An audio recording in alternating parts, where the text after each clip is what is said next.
Welcome to the second half of today's conference agenda. Becky got us kicked off with some really great strategies for rural job creation. So we're going to continue on that theme today. My name is Michael Held. I'm a Senior Program Manager with Rural Development Initiatives. I'm going to be serving as today's moderator. I'm personally excited to be here for a couple reasons. First and foremost, our two panelists who I think you're going to be inspired by.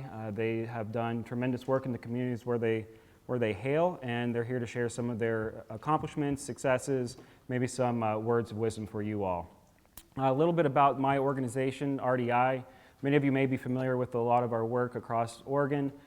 We do two primary things. We work with rural communities to support their economies through kind of grassroots community development projects, as well as capacity building for leadership training, and we serve the rural Northwest. We're based in Eugene, Oregon.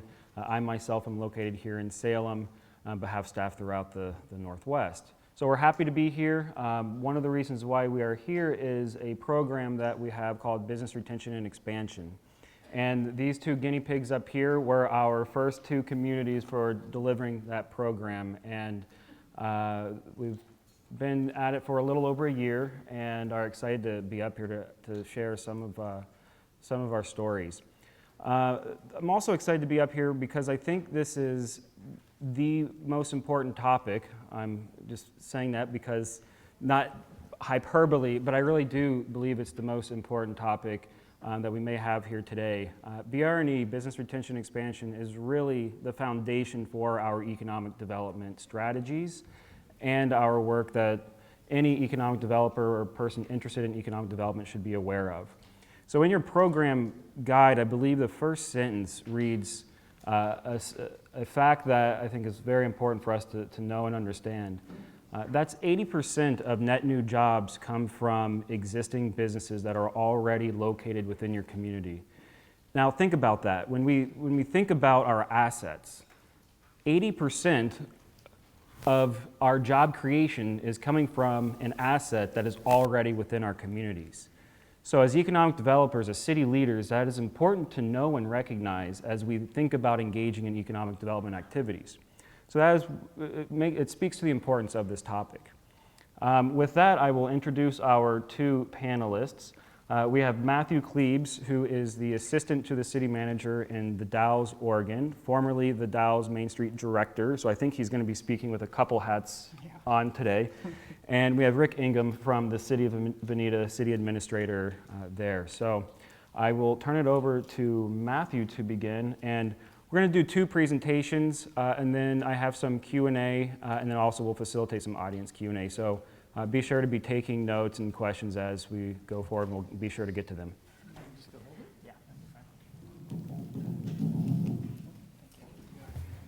Thank you very much, Michael. As you said, my name is Matthew Cleese, and I originally come from New Hampshire. My wife and I served as Peace Corps volunteers, which ultimately led us to the AmeriCorps RARE program, which brought us to Oregon. I came in for 11 months as a RARE volunteer at the City of the Dalles as the Main Street coordinator, and then fortuitously enough, they hired me, and I stayed on as the executive director for a couple years. And just a couple months ago, I took the new job with the city. Our new director was a former RARE as well. His name is Jeremiah Paulson, and he'll probably be spearheading this going forward. But since I was there during the process, it seemed the most sense that I would talk about it. So first off, I'm from the city of the Dalles. Who has been to the Dalles? And I don't mean just driving by on 84. A couple hands went down, I saw that. Who has been down the main street in the Dalles? 2nd Street, 3rd Street. Great. So some of you are aware, but just to kind of give you a profile, downtown the Dalles is a very long and skinny main street. It's 1st, 2nd, 3rd, and 4th Street, and is about 11 blocks long.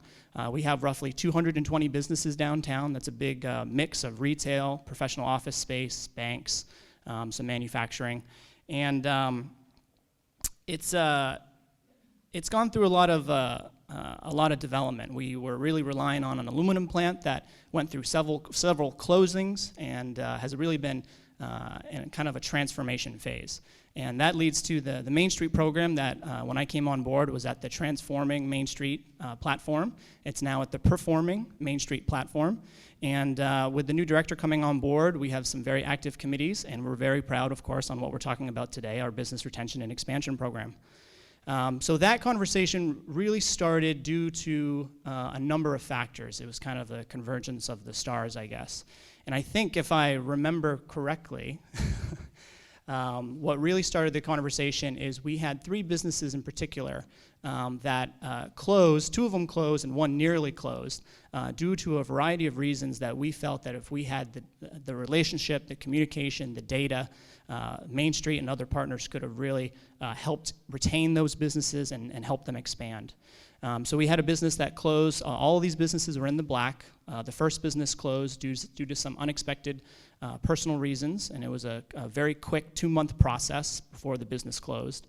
And this was a critical business in the downtown because it didn't just sell a product, but it was a community space where a lot of different individuals, not only from the Dalles, but from the surrounding community, came to this business for its, not only the products that she sold, but for the social environment that was there as well. It was a pretty quick closer. We didn't really feel we could do too much with that. But the second business that closed was, and to be very blunt, was I might use the word infuriating. And that's because it was frankly a music store that had been in the Dalles for a long time, 20, 25 years. It was in the black, and that closed due to retirement. And then 3 months later, you know what opened there? A music store. Kind of drove us nuts. And then the last business was a health food store that had opened just the prior year, and to be pretty blunt, was so successful and was so busy. It's not what that business owner saw for themselves when they were owning a business, and they were going to close because they were too successful, which again just kind of blew our minds. And we were able to work with that business owner again, kind of by happenstance. We learned about this dynamic, and we were able to work with the Small Business Development Center, and we eventually worked with her to sell that business to one of her employees. And that business is still going pretty well today. But again, those 3 businesses kind of started this conversation about the need for the data, the analysis, these relationships, the communication needed to get us out ahead of these and work with our businesses to not only stay in business but potentially grow. It was also very important to gather this data and have these relationships to better focus the efforts of our Main Street organization, as well as our partners. And so, as I'm sure many of you are familiar with, it's very, very easy and very fun a lot of times to chase after the new flashy idea or the new hot topic for 2 to 3 months, and then you're kind of on to the next thing. Maybe it's a squeaky wheel or it's a new concept that's coming down the pipeline. But what we wanted to make sure we were doing, and this is kind of, it's maybe our unofficial motto or catchphrase now for downtown the Dalles, is we want to make sure that what Main Street is doing, we are doing with the downtown and not to them. We want to make sure that what we're prioritizing, what we're focusing on, is actually a reflection of what their priorities are and what they need help with and what they want to focus on. And collecting this data and building these relationships and having this communication is very key to that. One of the other things we were able to do through this process was identify some of the what we call red flags, or some of the low-hanging fruit. And at times it kind of seems like with the red flags, you're chasing after something flashy, but these are actually critical needs that some of these businesses are facing. Some of these businesses that might be closing in a couple months or might have an opportunity to expand, and we wanted to make sure that we could be reactive to that as quickly as possible. So it's kind of a balance of those two. And then finally, as many of you can probably guess, having a very positive pro-business environment where your businesses in the downtown feel supported, that's actually a very powerful recruitment effort, recruitment tool. Oftentimes when a business, as many of you know, is considering moving into a community, they go down and talk to the businesses that are currently there. And if you have business owners very negative or not talking about how great a place it is, they're very unlikely to move there. And a business retention and expansion program can really help with that. So one of our strongest supporters in this BRNE process was the City of the Dalles. We actually won an award for Best Partnership from the Oregon Main Street Network last year for the partnership between Main Street and the city. And they both helped with funding the staff time devoted to this, as well as bringing on the consultant from RDI and pulling together the different partners that we had. Some of the partners include the City of the Dalles, of course, the Mid-Columbia Economic Development District, the Port of the Dalles, the Small Business Development Center. Am I missing someone? Small businesses. And small businesses, of course. Thank you. And this team came together and really, in working with our consultant, designed our BRNE program and refined the interview packet and the questions that we asked. And having I think we had 2 different businesses who were represented at that meeting was really important. So we'd be getting some feedback from an actual business owner in the downtown to make sure that we were hitting the nail on the head and that we weren't off in the ethers. So some of the major lessons that we learned through this process is the volunteers who came in to interview the different businesses in the downtown.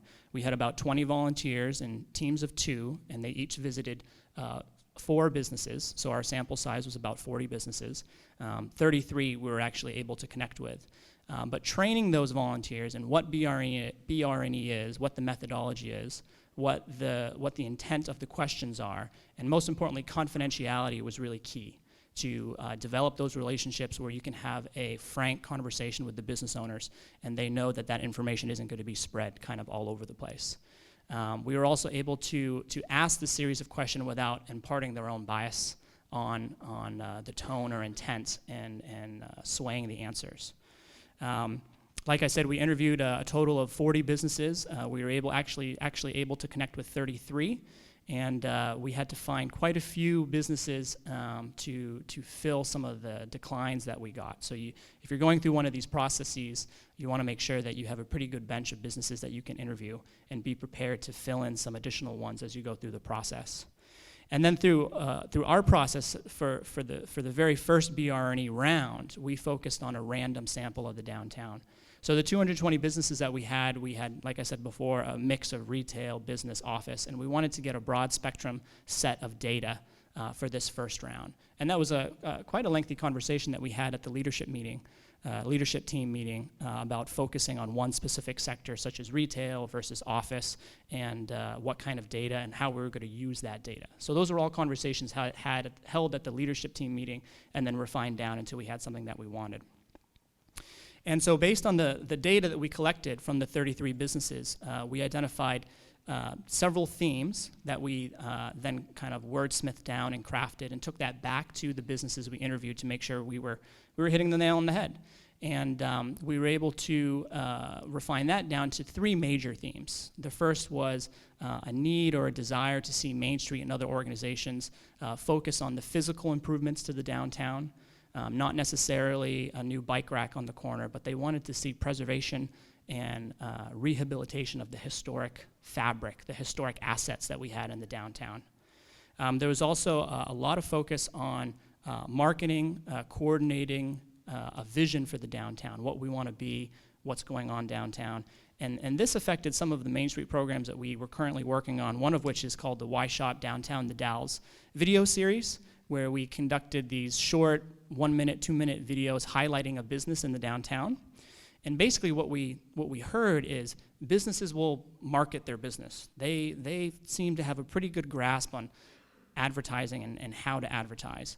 What they need help with is advertising and marketing with their neighbors, with the rest of the downtown. So instead of a Why Shop Downtown the Dalles video focusing on a particular business, we've been talking about doing Why Shop Downtown the Dalles videos that focuses on lunch specials throughout the downtown. The downtown is the place to come for your lunch specials. Look at all these restaurants we have. You can come downtown every day and get something different every day. And that's a subtle but very important shift that this BRNE data was able to help us make. The last one was workforce, which is, as you all know, is a very broad and challenging topic that a lot of different organizations are working on, and that's where that leadership team really comes into play. You have a lot of those players at the table, and you can have those conversations and coordinate your efforts on workforce. But for Main Street, those primary, the top 2 ones, physical improvements and that coordinated vision are really key for us. And just recently, we had a presentation to City Council where we talked about the BRNE program. And one of the topics that had been tossed around at the city council and the urban renewal level was a new, relatively new facade grant program that we had. And there had been some talk about the value of that program and why are we doing it? Is it important to everybody? Is it just a waste of money, et cetera, et cetera, et cetera? And during the presentation, we were able to point to this data, that this is valued by the downtown, this is a priority, and this is something that we should not only continue but expand upon if possible. And having that data and having that voice and that ability to say that this is what the downtown wants, it's not something we're doing to them, this is something that we've heard from them, was very helpful in keeping that program alive and being able to express the value of that program. Moving forward, the Main Street program is going to do another round of BR&E visitations this coming year. It'll probably be a smaller subset, maybe 10, 15 different businesses, and where the leadership team is again having some of those conversations on whether or not we want to just add to the data set we've already collected by doing another random sample or having more of a focus on a specific sector such as retail. And having that conversation about not only why are we collecting this data but how we're going to use it is very important. And these follow-up presentations, the presentation I'm giving right now or the presentations we've given to City Council, the new director and I actually have a presentation to the Port of the Dalles tomorrow night, is really key in conveying that data and getting everybody else on the same page.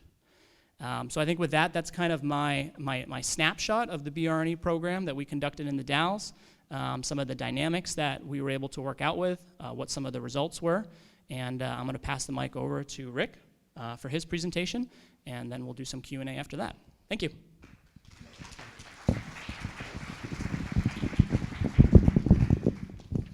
Want to proceed?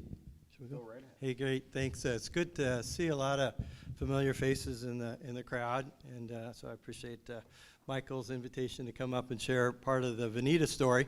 Everybody hear me okay? We're good?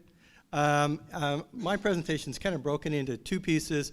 One is a little bit of a background regarding our economic development efforts. We kind of like to label it either the Vinita story or the ability to be put forward a certain level of tenacity and perseverance until you get some good results from rural economic development. And I know there's a lot of small towns that are represented here. So we'll just jump right into it.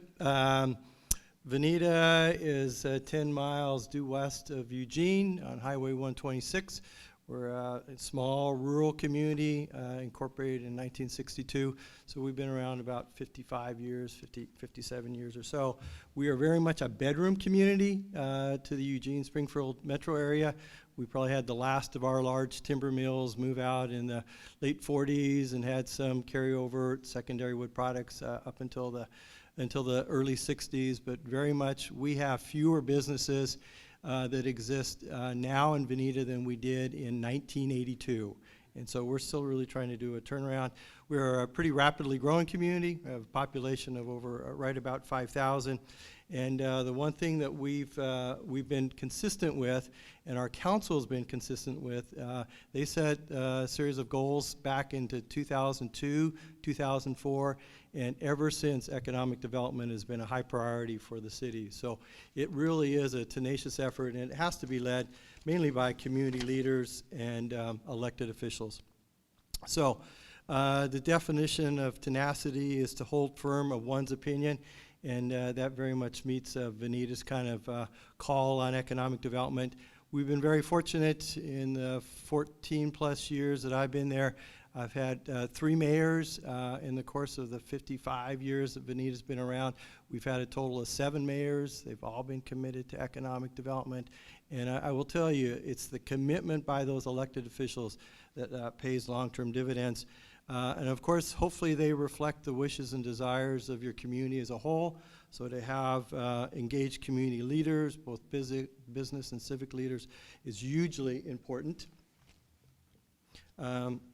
And then, of course, commitment by staff, and then there has to be an ongoing commitment to always turn over every rock, leverage every resource, and we'll talk about that a little bit. But, you know, that resources is what you find within your own city organization, what you find within local businesses, what you find in fostering relationship with foundations, and then, of course, what you can find in the way of staffing assistance.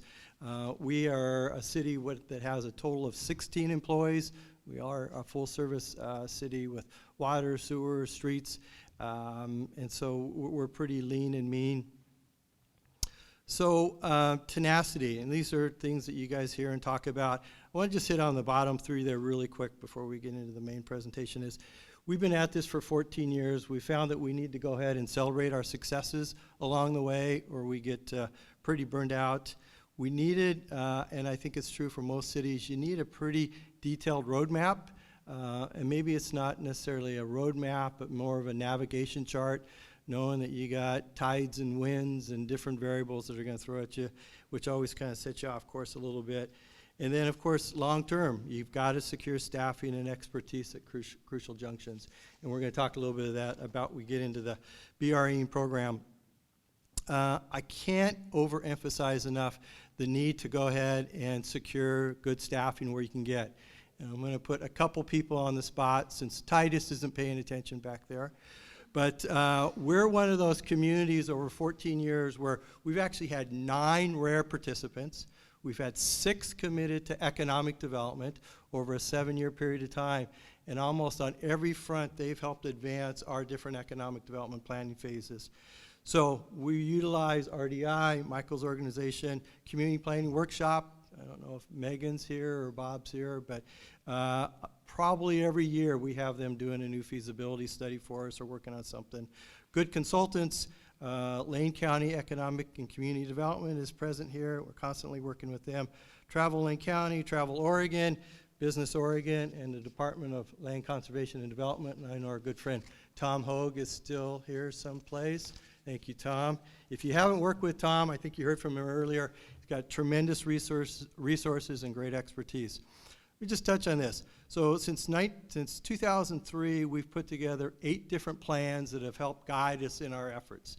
And nobody likes to do planning for the sake of planning, but make sure they pay dividends for you. And in Vinita's situation, it has continued to position ourselves for new opportunities, new resources. And over that 10-year period of time, we secured almost $15 million in loans and grants that were specifically laid out within our different planning efforts. So can't overemphasize that enough. I want to touch on this, and this is one that Bob Parker brought to our attention while working with him with the last project. In all of our planning efforts over the last 10 years, we had 101 strategies and 156 actions. Imagine that. It's a little mind-boggling. Our most recent planning effort, we've narrowed that down. We've gone through a series of large planning efforts. All of the city managers, city planners that are sitting in the room. You all know we've got to go through the comprehensive plan updates every 20 years. Vinita chose to do that in the last couple of years. And what we really focused on as part of that comp plan and seeing if we needed to expand our UGB was really what did that economic opportunity analysis tell us? And that really has laid the foundation and the groundwork as we now proceed kind of in our next 10 years of planning effort. So out of that EOA, we put together a 5-year strategic plan, and we're off and running. Thank goodness we've narrowed those 110 strategies down to 10, and the actions down to from 156 to 25. And I apologize for falling behind here. Sarah, am I on the right one there? Talking strategies? Okay. All right, let's get into our BNRE program. As Michael kind of gave the background there, got one more slide, I think. So out of those 10 strategies and 25 actions that we're currently working on, we chose to focus in internally. We've done a lot of capacity building. We've done a lot of kind of advancing and building industrial parks and business parks and laying out to be ready for businesses. But we really had never spent much time talking to our own businesses. And it's been an amazing process for us, and we were happy to be part of a pilot project. But, you know, our focus and our primary objective was to retain and keep businesses, pretty straightforward for a BRE program, and provide assistance to businesses to expand and or to exceed. So once again, we always go back to what's laid the foundation, where are we coming from, And in this situation, the city council, once again in 2015, laid the foundation of we want to support local businesses. We want to make sure that they're going to be successful. The Economic Development Strategic Plan laid out that opportunity as let's focus on local businesses, let's focus on economic development efforts. And then more importantly, a resurrected Economic Development Committee took this on and really provided the leadership. So once again, as we kicked off our BR&E program, it was about leveraging resources. We had networking opportunities with RDI, we had networking opportunities with the Ford Family Foundation, and they both came on board and said, we think Vinita's done the right homework, they're well primed, let's go ahead and try to launch a small rural economic development BR&E program. And with that, we kicked off a program that is focused on those couple goals up there. And you know, so far we've achieved all those goals, but more importantly, let's talk about the process. So with Michael's assistance, RDI's assistance, and with our rare participant at the time, Claudia Denton, was working with us. She spent about 30% of her work program about getting this program up and on board.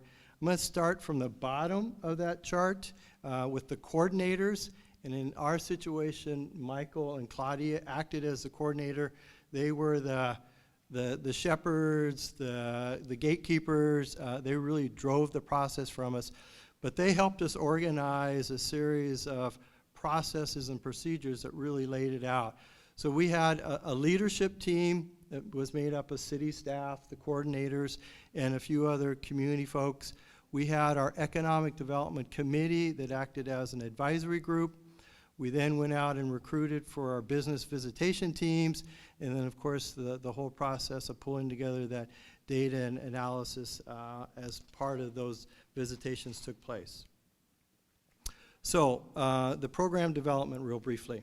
What we were able to do is leverage RDI and community expertise with the intent of having 20 to 25 interviews conducted. Once again, we're a very small business base. We have about 80 businesses registered with our Chamber of Commerce. Not quite 250 or 500. 220. 220 we talked about. So pretty small business base. We wanted to interview about 70 businesses within the city and those others outside.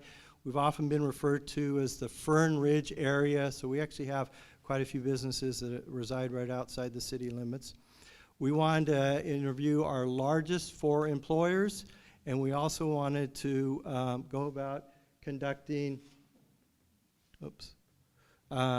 recruit at least 18 to 20 volunteers to conduct 2 to 3 interviews each. So that gave us the platform, that kind of gave us the ability to proceed with the program. So program development, what did we want to focus on? So we talked about zeroing in on those 20 to 25 businesses. We talked about trying to focus in on key industries. We wanted to talk about those industries that we felt were emerging in our community overall. And we wanted to basically talk to the broadest sample possible. So we took very much a hybrid approach within those existing 80 to 100 businesses that we had in the area. We kind of focused in on 6 key industries that was laid out by the advisory committee. And then, of course, we had 5 key industries from our Economic Development Strategic Plan. But with all of those indicated industries up there, we basically touched base with all of them. We did a lot of outreach to our local businesses. We did committee meetings. We did open houses. We did a program kickoff. We did a program celebration. And at the whole time of trying to do flyers, inserts in our utility bills, we have a mayor that actually writes for our local newspaper. She continued to do a series of newspaper articles. The chamber was an active partner with us, and they did constant mailings and whatnot. So we actually, by the time we got out there to talk to local businesses, they were pretty well on board and pretty willing and receptive to participating with the interview process. Couple kind of just sample questions. These are kind of obvious things, but We wanted to collect some data, and like in the Dows, all that information was kept confidential, but really we wanted to have a conversation. We wanted to engage them and try to understand what their needs are, what their concerns were, and more importantly, see if there were certain things that we could help them with along the way. So one of the processes was to make sure that when we identified certain needs, we had resource providers that we could link up to those businesses that we were interviewing. And this was a big part of our process. I think maybe we're fortunate from in Lane County that within Eugene, Springfield, all our partners, some of those partners are present here today. We were able to basically link up, have a good database of information and resources available, and where we identified the need, we actually made the connection back to those different businesses. So how successful were we? Well, of the 20 to 25 interviews that we wanted to do, we conducted 23, so we felt that was a good success. The 70% of the businesses that we wanted to interview, we had 64% were inside the city. We were able to interview 3 of the 4 large employers. It's interesting, one of our largest employers, they wouldn't allow us to talk to the general manager until the vice president came and participated with those interviews. Unfortunately, due to medical reasons, that was never able to come about. And then we actually did an overall 19 visitations, which really had our successes. So our overall findings, much like these trends and issues that were talked about earlier, we heard kind of a reoccurring theme of infrastructure needs, relationship building, of course cash flow, business tools and resources that were talked about, and workforce just comes up. It's always the 800-pound gorilla in the room. That pretty hard for a small city to try to address some of that, but we actually do have an active workforce committee that came out of this. It's interesting, when we heard from businesses about infrastructure needs, a lot of it was around the condition of Highway 126, the mobility of freight, just-in-time deliveries, being 15 miles off the I-5 corridor. We also heard, and they probably to a T, a lot of them talked about broadband, the need for fiber. They viewed that. It was quite amazing that our small emerging businesses in particular really thought that the need for expanded telecommunication services and broadband was really, really important. So of that, there were flags kind of given to each one of the businesses, the green, yellow, and red down there. And so we've continued to try to follow up with those businesses depending on what was the eventual outcome that we're looking for. So our overall experience, first and foremost, I think our city council, the partners involved, viewed it as extremely positive. We created a program. We're in a second year of that BRNE program. We're in a scaled down version. Once again, we're only planning on interviewing 8 to 10 businesses as opposed to the 20-some from our first round. We have, as a city, a pretty active economic incentive toolkit, and it was really quite nice to be able to get that information out to those existing businesses and let them know that we actually did have resources, not just of our own, but throughout the whole county. One of the things I didn't touch on that last slide was the whole thing around relationship building. And we were quite surprised in this aspect, in that our Chamber of Commerce, it's all volunteer board, there's no paid staff. They continue to try to do the after hours and you name it, they do more networking. But almost to a T, every business that we talked to is that they wanted to have more networking opportunities. And so we're doing a couple things around a spring showcase, Facebook sites where these guys can talk to each other and whatnot. But that was probably the biggest takeaway, is that they wanted more opportunities, not to connect with the citizens or residents or potential customers, but the businesses wanted to connect with other businesses. And a lot of that had to do with some supplier issues and just, I guess sharing stories of what it takes to get small businesses off the ground in a rural community. The biggest takeaway, and I actually participated in 3 of these interviews, and I think across the board what we heard was the businesses were very grateful that we that they were going to be heard, that we cared enough to go out and listen to their needs and whatnot. And I think that's done more for building a stronger relationship with our community than anything else, is that those businesses have been very sincere, that they really didn't think anybody listened over at City Hall. They didn't really think anybody listened at the Chamber of Commerce. And I think we've now turned that perception around. That's why we're excited about a second year, or if you even continue with the BR&E program. And in many different ways, we're having some new work items that will come out of this. But more importantly, and I think it's been talked about earlier, is that as your businesses get more excited about doing business in town, if they think they're being respected and supported and listened to, they're also telling other businesses that they come in contact that Vinita is a good place to do business. And from that, and maybe it's partially the economy, but I think I can track to a certain extent that we're seeing more business inquiries. We're actually having more businesses call up and say, geez, we're looking for a storefront, or we'd like to expand, or we'd like to do this and that. So, you know, from that standpoint, it's a huge takeaway for us. All right, just a couple quick suggestions. I know I've gone a little long here. The lessons learned for us. It will take longer than you think. Always does, always will. But luckily, if you got the right people, you got the right staff assistants, and you got the commitment and the perseverance to stay with it, you can pull it off. The coordinators were key. Solid leadership team was key. There's got to be that commitment at all levels to make a program like this work. We were lucky enough that Michael brought a lot of expertise, but I do not encourage anybody to go out there and reinvent the wheel. I think there's a number of good BR&E programs out there, and to go ahead and try to do it from scratch, I think you have a bigger lift, and it's just harder to do. Divide task. Don't put it all on one person, and I think we had a good team that we could kind of spread it out, even though Claudia and Michael really did do the most of the heavy lifting. We had an intended outcome, we had intended objectives, but we ended up being flexible. Recruiting 10 to 12 folks that would go out and go through the training and participate with interviews. It was a big commitment on their part, and we had to shuffle that around a little bit, but everybody that did participate got a tremendous amount out of it.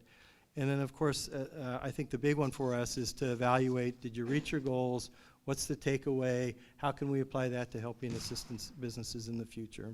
So, let's see, I cannot see that. Is that how to get started? All right, everybody kind of knows that, but, you know, put the team together, be clear on your goals, remember the purpose, what you're doing there, put in some tentative and firm deadlines so that you know that you're always striving to get to that expected outcome, those expected calendar dates, and consider your needs for a long-term strategy. So anyway, that's the Vinita's business retention and expansion efforts, and happy to answer any questions or open up to any comments. So thank you.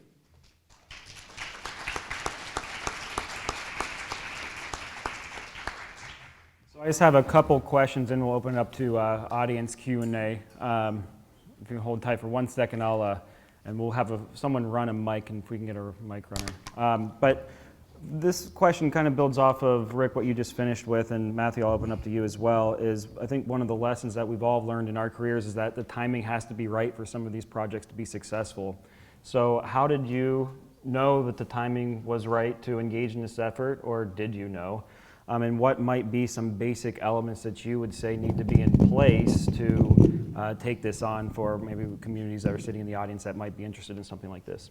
Sure, I'll just be real quick and then pass this to Matthew. I think for us, from our planning standpoint, completing that economic opportunity analysis, and then most recently the update to our strategic plan, we knew that we wanted to focus more internally. We wanted to work with our local businesses.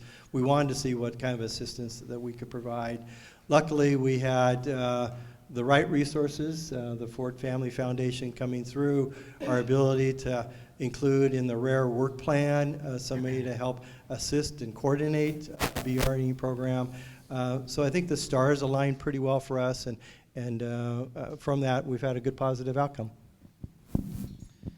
I think when I was the director of the Dallas Main Street program, one thing that really prompted my thinking that we were ready for a program such as this is, and getting the Main Street program kind of up and off the ground. One of the things I had become known for was, as many Main Street managers do, is just walking the downtown kind of constantly.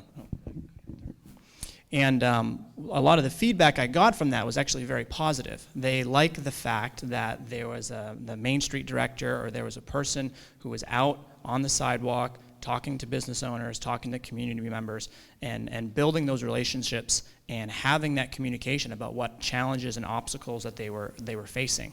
And then internally, through the Main Street program, we talked about how we were doing a wide variety of different projects and different activities as the Main Street program in the Dalles really started to take off.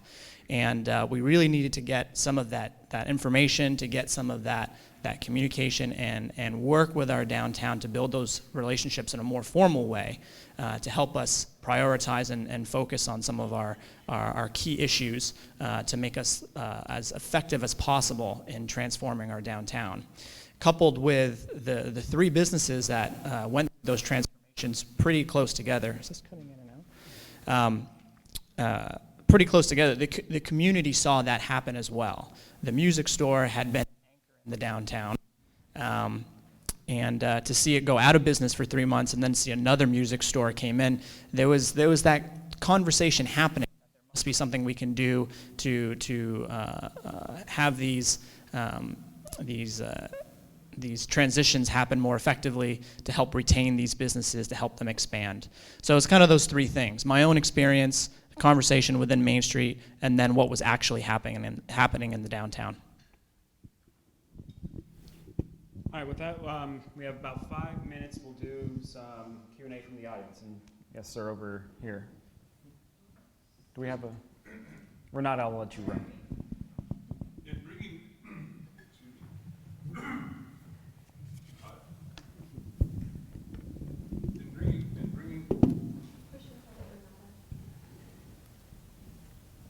hello?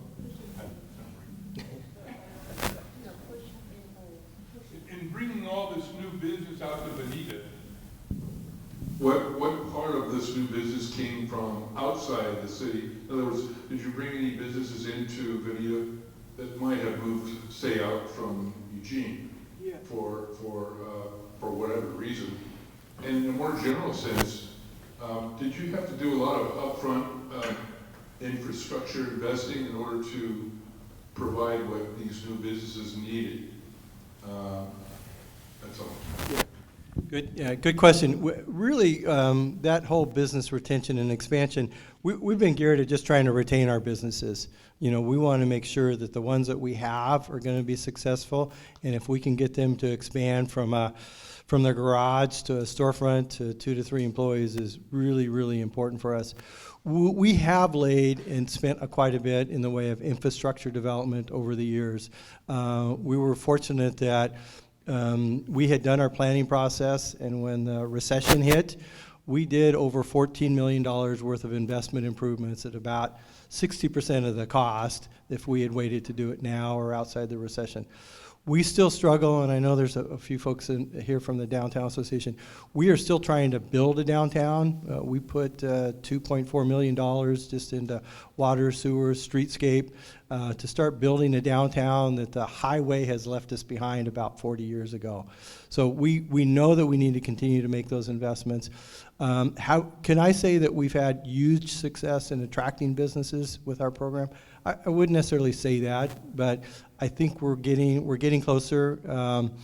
We have gone from a couple of our shopping centers having 60 to 70% occupancy to being 100% full now.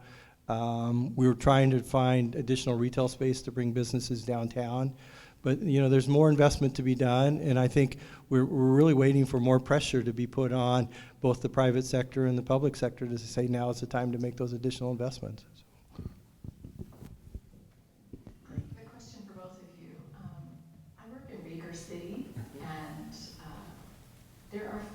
Bigger cities, 10,000 people. There are 4 different business districts because there are 4 cities. 4 streets. There are 4 different business districts because there are 4 streets, main streets, and they don't get along always. I know you're all shocked. How do you navigate the downtown priority when other businesses aren't always happy with that focus?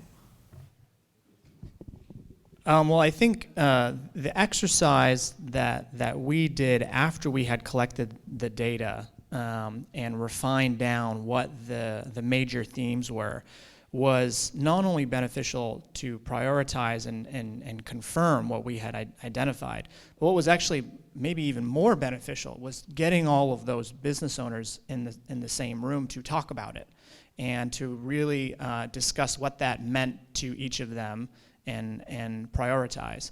And I think what I remember, what really kind of struck me at one of those meetings is two of the restaurant owners in the downtown who were maybe a block from each other walked into that room and greeted each other because they hadn't seen each other in 6 months, which kind of was crazy to me that they are in the same business and they're not that far from each other and they don't talk whatsoever about what some of their challenges, what they're dealing with, and what some of their opportunities would be. So I think through the BR&E process, that was a great opportunity. And kind of to Rick's point when he mentioned a strong desire to see some more networking opportunities to allow that conversation to happen, that can help. That's certainly not an answer, but that can certainly help. Yeah, Vinita really doesn't have that problem. We don't have much of a downtown yet. We're working very hard to kind of build one and create one. But I think to a T, what we heard from businesses that they're buying into that they're trying to, everybody's working really hard to create a little prosperous community. And it doesn't really matter where your business is located at. If we can either bring more visitors or more shoppers, everybody's going to be helped in the long run. And having spent 4 years in Baker City many years ago, hopefully they can see that getting them off the interstate and whether they're on what drag in downtown, everybody's going to benefit. But yeah, good luck with that one. Yeah. My question is for Rick. Rick, actually, maybe anybody can kind of answer, but I was specifically thinking about Vinita. And I understand the business retention and expansion survey and the fact you said that people were happy that you were willing to listen to them, and we've done several surveys and I think we get the same response. But can you tell me something concrete that came out of your talking to these businesses, something measurable and concrete? One of the things I can think of, you said that somehow you guys created some kind of workforce thing that came out of that. Yeah, can you tell me out of that information, besides the fact that all the people loved the fact that you were talking to them and people were getting together and stuff, what came out of the information that you got that is, again, concrete and measurable? Sure, yeah. And I think we concluded round one in June of 2016. So, we just finished up here in the last 8-9 months that first round, but we do have 3 active subcommittees working, and all the businesses that were interviewed are those folks that are participating with those subcommittees. So there's a workforce development subcommittee, there's a business connect subcommittee, and then there's an infrastructure subcommittee. And the Business Connect one has probably been the one that's most active. They are planning a spring showcase on April 29th. They have 34 businesses already signed up, and I think we're going to see a flood of other folks. We really hope that's going to be the kickoff of a series of just ongoing networking opportunities that are going to take place. So we're pretty excited about that. The other Business Connect was that people wanted to see the chamber have a much more significant role in the community in supporting the local businesses. And so they took part of the existing chamber facility and are converting it to a business development center. And it's going to be set up with computers and printers, and of course we're going to continue to try to invite in some of our business assistance partners to offer classes there. So I think that's one of the real takeaways, is that they didn't really recognize the city and the Chamber of Commerce as an active partner in helping assist them with their business. So that's a big takeaway. One of our businesses were having trouble with getting employees there at certain locations, so they invited the Lane Transit District out had a series of conversations with LTD, and they're now going to expand the number of routes that are coming into Vinita that better align with the needs of this specific business. So those things take a while. I think those are going to be implemented in August of this year. That's a takeaway. Probably the one that I'm most excited with is the whole broadband initiative. So from this conversation, we've launched did a broadband survey. We're now talking with new fiber providers. We've had 2 that are willing to submit a proposal to us. And that's really perked the interest of all of our businesses to think that they would state something as a clear purpose, additional fiber, additional broadband, and that we're working pretty hard to make that happen. So. And we'll have to wrap it up, but I think it's a good note to end on, is just knowing that a lot of the work that Matthew and Rick have accomplished is still ongoing. It never ends. These efforts are going to continue, and I'm excited to see where that goes, and hopefully if anyone is interested, I know these 2 are a resource and available for you all to ask some questions to, as well as myself. I'll be around the rest of the day. So thank you for your time, and have a great rest of the conference.